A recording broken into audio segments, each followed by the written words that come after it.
Hello everybody, my name is Dutchy, welcome to RPG Labs, and let's get into this video. Alright, so today we shall be talking about all the survivors' abilities. Now I'm going to be explaining how to use these abilities, when to use these abilities, and basically what they do, obviously. Now I'm gonna be starting with the leaders and then working my way down to the supports. Now, funny enough, a lot of these tips and tricks actually don't come from me personally. A lot of these tips and tricks come from a lot of other players in our Discord, so come join us on our Discord as well. Link in the description below, and we'll have a couple of games too. But anyway, thanks Kupu, thanks Jazz, thanks Yoshi, thanks, well, even Phil. But anyway, if you guys want to give us a hand with Evil Dead content as well, come join our Discord. We're usually playing the game at the moment, so, well, let's have some fun. But anyway, without much further ado, we're going to be starting off with Ash from Ash vs Evil Dead. Okay, so Ash's main ability is called Show Up and Blow Up. This ability basically allows you to destroy people's balance bars, allowing you to do either a finisher or a critical attack on them. This is one of those great ones for defending one of the objectives, like the Kandarian Dagger or Necronomicon pages or Necronomicon itself. Now the reason this is a good ability for that is that most of the time you will be covered with skeletons or some of the other deadites that are in the game, and when you are being covered by them, it's sometimes really hard to find a bit of a breather. But with this ability, which is also on a very short cooldown, you can basically knock all the skeletons back because you just destroyed their balance bars, and allows you to have a little bit of a breathing room. So that means that you can basically revive one of your friends or get one of your friends to revive the other people while you are basically distracting them and pushing them back. This ability also does a slight little bit of damage, as you might have seen just over there. I actually killed one of the deadites with it, but it doesn't really do too much at all. So it's really not a damaging ability, it's more of just taking a breather ability. But anyway, that's all for Ash, let's go for the next one. Alright, let's move on to Annie. Now, all you hunters will want to actually have an Annie on your team because you already do a ridiculous amount of damage with a gun, but with Annie you do 100% more damage. Now, if you are a hunter, you want to be standing near Annie, otherwise the effect doesn't work.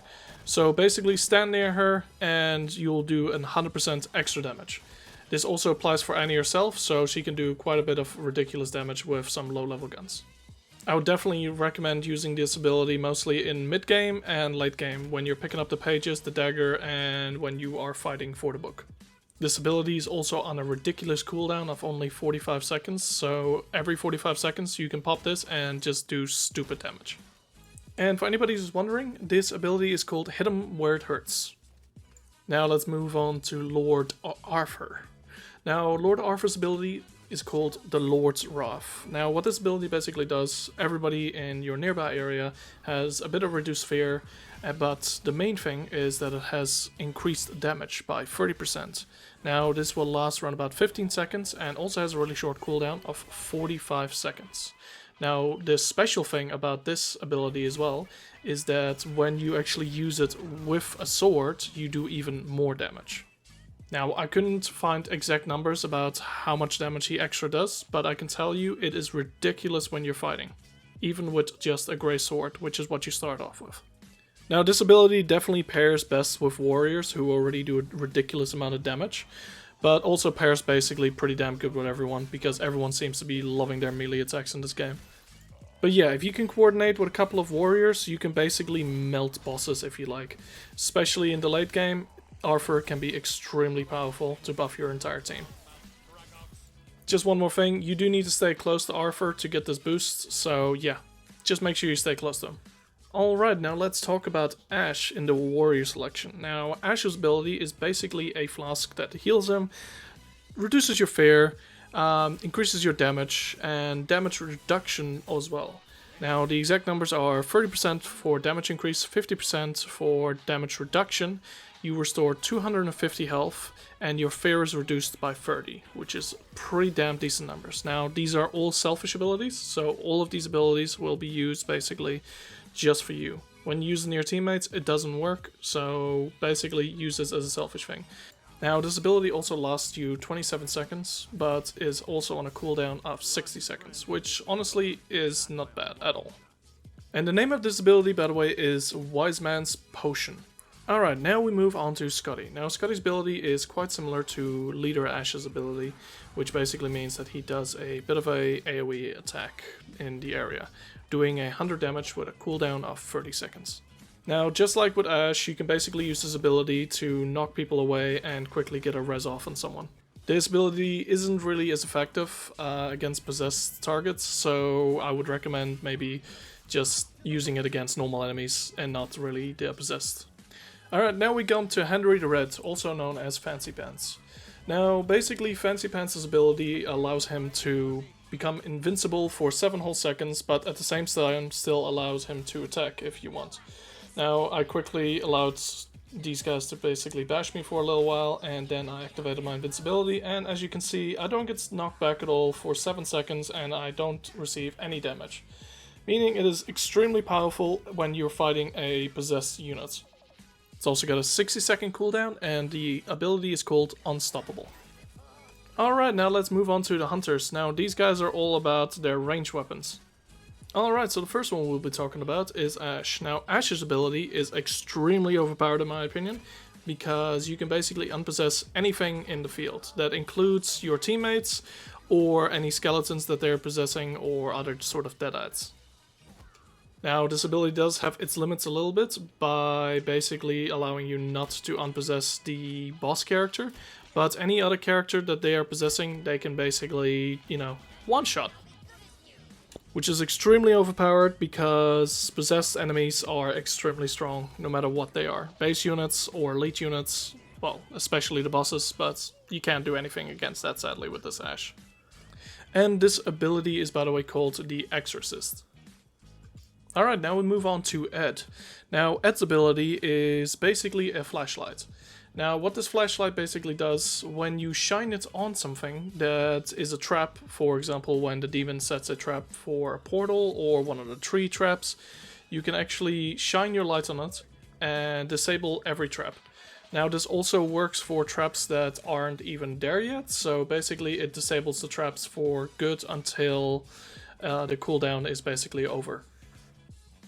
This is a very handy ability at the start of the game to make sure that the demon doesn't actually level up, because the traps are the main way they usually level up at the start. Now basically how you use this ability is you walk around with your flashlights and anything you flash your light against will basically become disarmed. And this ability is by the way called... It's a trap! Alright, so Kelly has kind of an interesting ability that can come in really clutch at certain situations. Now, her ability allows her to basically dodge infinitely for a long period of time, but it also allows her to apply bleed to a target, 20% of the damage that you've dealt. Now, this only applies with ranged abilities, by the way, so any melee attacks will not cause any bleed. I would recommend using this when you are fighting a possessed unit, by basically dodging out of the way as much as you can. I would also recommend using your normal stamina first, and then as soon as that's empty, activate the ability and you get another 5 seconds of being able to dodge and doing some extra bleeding damage. This ability is also called Split Shot. Now let's move on to Amanda Fisher. Amanda Fisher has a pretty damn cool ability which allows her to have infinite ammo for 7 whole seconds. There is a pretty damn long cooldown on it, which is 90 seconds, so you do have to use this at the right moment in the right time. She also starts off with a pistol, by the way, which is one of her main weapons. I would not recommend using this straight at the start, because you will basically alert the demon exactly of where you are, and you're gonna have a very bad time, even if you have unlimited ammo for 7 seconds. Now, I would especially use this ability when you are getting overrun by a lot of demons and you have a little bit of space in between you. So you can basically unleash onto the demons and they can't get over to you. This ability, by the way, is called Ammo for Days. Alright, now we're up to supports. Now we're going to start off with Ash, but before we do, I want to quickly mention something because a lot of people don't seem to notice. If you drink a Shemp Cola, or you pop a amulet near your friends, you actually give your friends health, and you also give your friends part of the shield from the amulet. But don't worry, it doesn't get rid of any of your shield, it literally just gives them. So it's basically giving them some free shield. Or health. This is also only for supports, by the way. Alright, let's talk about Ash finally. Now, this Ash is extremely good against fear.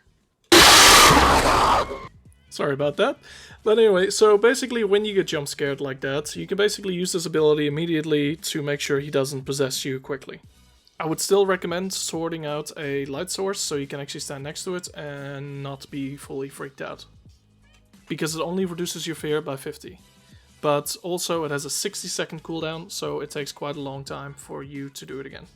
This ability is basically good throughout the entire game, just to make sure that your entire team stays safe from possessions. Also, this ability is called Reassuring Presence. Alright, let's talk about Cheryl. Cheryl's very powerful because she can basically put down a medpack sort of thing that heals everybody in the radius for 80 per second.